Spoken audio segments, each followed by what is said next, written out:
Hello, my name is Kate Maloney, and I'm the Executive Director of the Infosys Foundation USA. Welcome to our Infi Ed Talk series. And in honor of Hispanic Heritage Month, I'm thrilled to have my guest today. His name is Jacob Martinez, and he is the founder and Executive Director of Digital Nest. Welcome, Jacob. Good morning. Thanks for having me. So good to have you. We have a number of things that we want to talk to you about today. However, I do want to take just a quick moment to acknowledge your recent award. You were one of the 2020 James Irvine Award winners, and I just want to personally congratulate you. It seems totally fitting that you would be acknowledged for the work that you're doing with Digital Nest, but how did it feel to get that award? Wow, I mean, it was such a huge honor. The Irvine Leadership Award is one of the, I would say, top awards a nonprofit leader in California could get. So to be recognized for the work that we've done, and to be and the award to recognize not only me but my amazing staff, and most importantly the amazing youth that show up every day to kind of build their skills and be leaders. And so it's just a huge honor for me, the Nest, and the staff and all the youth. Terrific. Well, again, congratulations. Thank you. For people, though, who may not be as familiar with Digital Nest, as I understand, you were a teacher working in the STEM space, and you watched all this really cool corporate activity happening in Silicon Valley, and you felt there might be space for the Latinx community to be a bit more involved in all of those opportunities. Is that really how things got started? And can you share a little bit about this spark of a vision you had? Yeah, so I was actually working for another nonprofit running programs, STEM-based programs in the local schools. So we were training teachers and helping actually implement and teach as well. And we were going into schools trying to increase computer science education in the schools. And for years I've been taking kids over the hill. We work in this community of Watsonville, which is about an hour outside of San Jose. So for years I've been taking kids over the hill to go experience these tech campuses on field trips. So we take kids to Google and Facebook and all these big companies. And those youth, which are predominantly from farm worker families, have never experienced those environments. And so they were always so just energized when they would see these beautiful campuses with technology and people and collaborative spaces. But for years, I've been taking these kids over there and then bringing them back to these outdated kind of computer labs that were mostly being used for like math and reading intervention in the schools, and not for exploration and creativity and collaboration. So I thought to myself, what if we take that physical environment of a tech campus and bring it to communities like Watsonville, farm worker communities, and give the youth and young people the exposure and the opportunity to kind of access and thrive in these environments. So what does, if we were to walk into one of the nests, what would we find? Like, what is literally the buzz going on in these spaces? Yeah, it's, the Digital Nest is a space for youth ages 14 to 24. So we're focused on high school and up. And so if you were to walk into the nest, you would be immediately greeted by somebody who's welcoming and inviting into the space. You would see this co-working space where youth are just working and getting access to the internet and doing their work. And there's free food, and there's a space you can check out technology. We have top of the line tech, we have headphones, and we have all the software you can imagine. So really getting access to this really cool, hip place. We have really nice furniture. We do a lot of work on the design of the space. And then you would be able to be exposed to opportunities and to get access to trainings and workshops. So I would love to come and visit one of those. I think we've talked about that. So I want to, once we get through this pandemic, come and visit. But it struck me you have these three words on your website: to connect, transform, and create. Is that the motto of the space? And are those the words you kind of want to indoctrinate into all the youth who pass through the nest? Absolutely. It's the digital nest is about how do we connect youth to opportunity? How do we give access to youth? How do we connect them to each other, connect them to caring adults, and just give them those, remove those barriers that so many of our youth in our communities face, and just connecting them. And through that connection, they're able to transform. They're gaining skills. They're gaining technology skills, workforce skills. They themselves are feeling empowered and have this sense of leadership. And then we have them create solutions, create opportunities for themselves and their families, but also be the drivers of prosperity and opportunity and create new things for their communities. The foundation team loves that last word, because when we're talking about promoting access to computer science, the second part of that is that we want youth to feel they're creators of solutions, as you say, to problems in their community. They don't have to necessarily just consume what's put in front of them. So it's that empowerment that seems like it's what's happening in the nest. Under the conditions of COVID, I feel like that safety and that security of the nest probably had even more exponential value.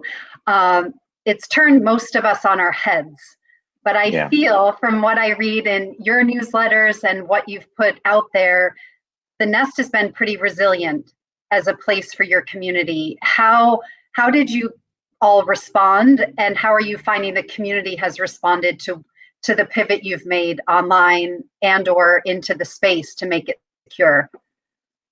Yeah, the challenges that the pandemic has uncovered for lots of communities across this country and across the world were challenges that we knew existed before. We created the nest because there was youth in low-income rural communities that were being challenged of getting access. Now that question of access it's on everybody, in the forefront of everybody's minds, because we now see thousands, millions of kids not having a true access to basic internet or technology tools. But we knew this existed before, and so when COVID hit, we were worried, honestly, around how philanthropy was going to respond, what the needs in the community were going to be. But what we quickly did was we pivoted all of our classes online. So we have space, and we really believe in bringing people together, but we couldn't do that anymore. So we quickly switched all of our classes online and made them virtual, and started really exploring how do we create community virtually. But then we also listened to the community, because what happened was the community now had challenges that they knew they were going to have to address in the future, in terms of like workforce development, access, broadband infrastructure. But all of a sudden, almost overnight, they were confronted with these challenges. So we quickly were fielding requests from the community. The local health clinic came to us and asked us to produce videos in Spanish around COVID, because there was not good information coming out to the community in Spanish around how to stay safe during COVID and how to address COVID. So we quickly got our video team to produce content around COVID, and we produced it in Spanish, but also some indigenous languages as well. And then the business community came to us pretty early on too, and said, look, we have to shift all our business online. We need to sell our products online for pickup, but they didn't have any web presence. And so our talented youth built a website. It's a repository or direct business directory. So we have over 150 local businesses on there, where you could go on and search and find services and find contact information for all the businesses. The school district reached out to us and said, we need to celebrate high school graduations. Can you do virtual graduations? Teachers reached out to us and said, we need content for elementary school kids, because we were, I mean, overnight they had to shift online too. So our youth, our staff, our organization responded to all of that. And, you know, that I think that's been the most amazing thing that has happened to us. I mean, COVID's been horrific for our communities, but for the Nest, people recognize digital Nest as an essential service.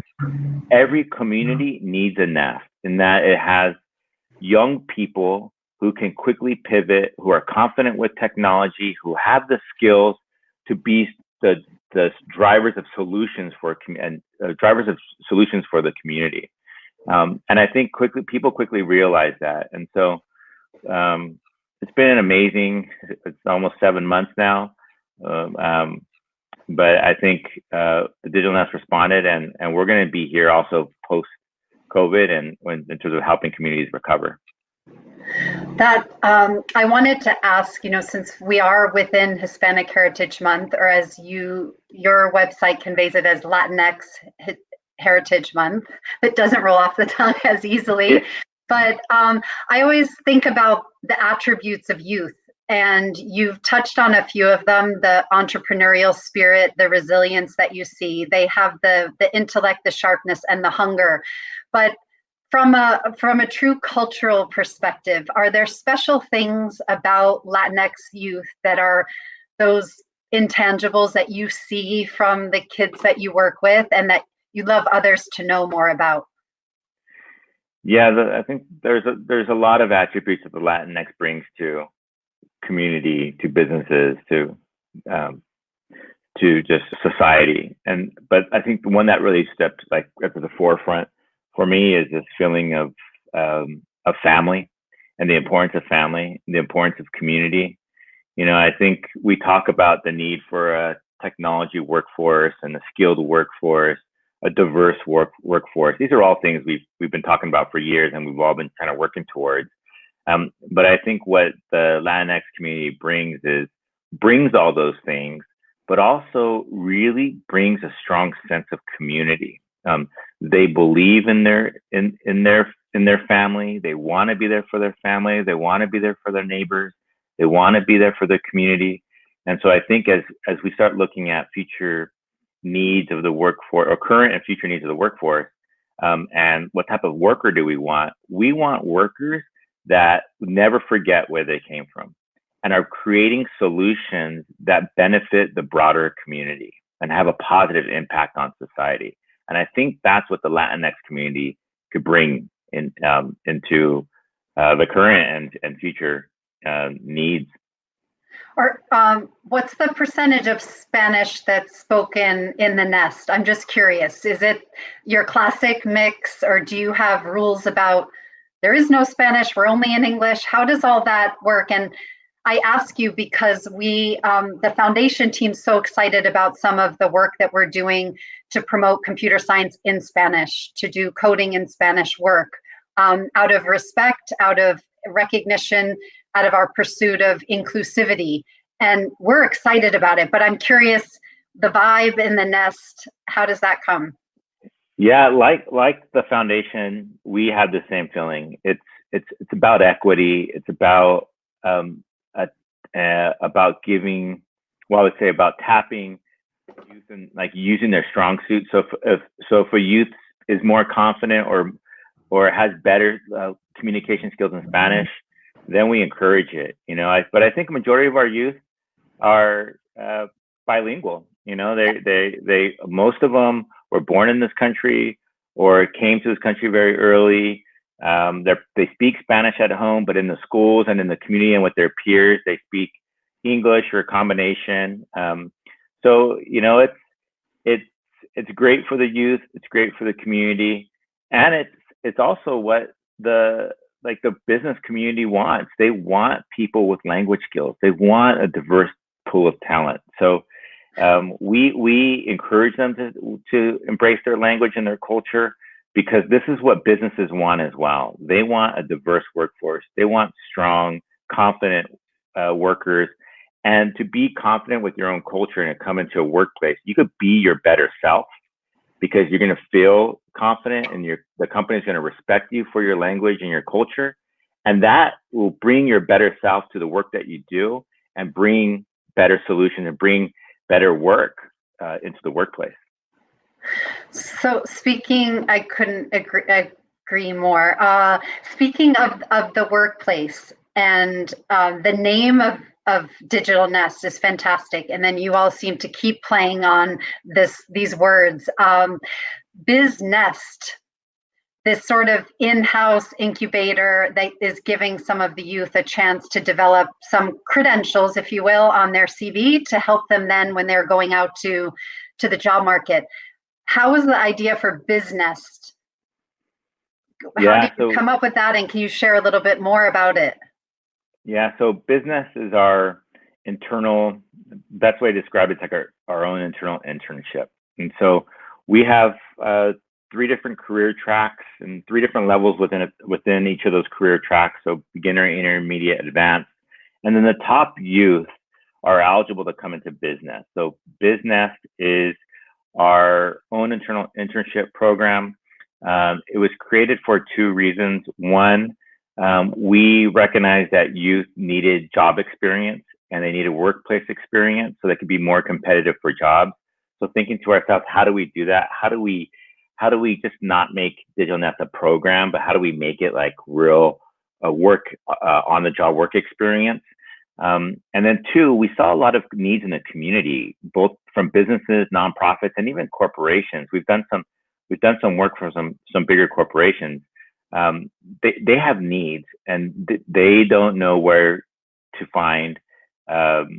So oftentimes, especially small businesses and local nonprofits, they don't know where to go to get some of those needs solved. So we get the top youth that come through our program. We bring them onto our payroll. Right now, we have about 17 of them on our payroll. So they pull a salary, an hourly wage, and then we get them working for real clients. So they work on video production, web design. We even have a small team that's doing some coding and some app development. So they're getting that on-the-job work experience.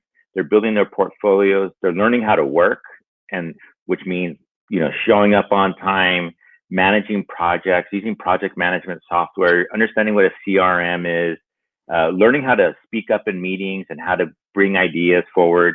All these skills that employers are saying they want, they're learning through BizNest, and we're solving needs in the community by building websites and creating videos and doing photography and for people who need those services.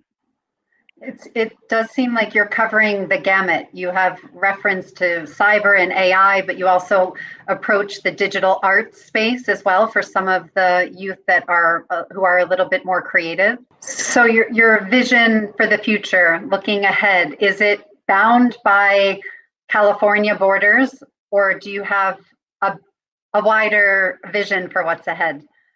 This is my favorite part of interviews all the time, just thinking big and thinking vision, So our original vision is, the first part of this vision is to create centers around the Silicon Valley and around the Bay Area. We want to surround Silicon Valley with a network of Digital Nest so that we can start putting pressure on the Valley to start looking at regional talent, saying you all want diversity, you all want local talent, it exists. You just need to look 50, 100 miles outside of your headquarters, and then let's move to the next urban center. Maybe it's Southern California. Maybe how do we surround Los Angeles?